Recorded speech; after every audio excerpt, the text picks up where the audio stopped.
Skin care নিয়ে সচেতন অথচ মেডিকিউবের এই ক্রিমটা চেনেন না এমন মানুষ হয়তো বা পাওয়াই যাবে। আজকে আমরা কথা বলবো মেডিকিউবের ডিপ ভাইটা সি ক্যাপসুল ক্রিম নিয়ে। এটার মধ্যে ভাইটামিন সি গুলো মূলত ক্যাপসুল আকারে থাকে, মানে ফেসে অ্যাপ্লাইয়ের সাথে সাথে খুবই ইফেক্টিভলি কাজ করতে শুরু করে।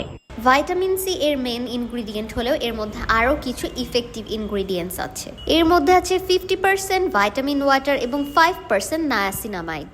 ভাইটামিন ওয়াটার সাধারণত প্রাকৃতিক উৎস থেকে নেওয়া হয়। এই পানি ত্বককে গভীর থেকে পুষ্টি যোগায় এবং উজ্জ্বলতা বাড়ায়। এছাড়াও আছে প্যান্থানল, গ্লিসারিন ও হাইলুরনিক অ্যাসিড। যাদের স্কিনে হাইপার পিগমেন্টেশন, সানবার্ন, অ্যাকনে স্কার আছে তাদের জন্য বেস্ট একটা প্রোডাক্ট। রেগুলার ইউজে স্পট ফেড হবে, হাইপার পিগমেন্টেশন কমবে এবং স্কিন হবে আরো বেশি গ্লোয়ি। অ্যালকোহল, প্যারাবিন ফ্রি হলেও সেনসিটিভ স্কিনের ক্ষেত্রে প্যাচ টেস্ট করে নিতে হবে। বেস্ট রেজাল্ট পেতে দিনে 2 বার ইউজ করা গেলেও যারা নিউ ইউজার আছেন তারা প্রথমে 1বার করে ইউজ করবেন। যারা দিনের বেলা ইউজ করবেন তারা কিন্তু সানস্ক্রিন ইউজ করতে ভুলবেন না।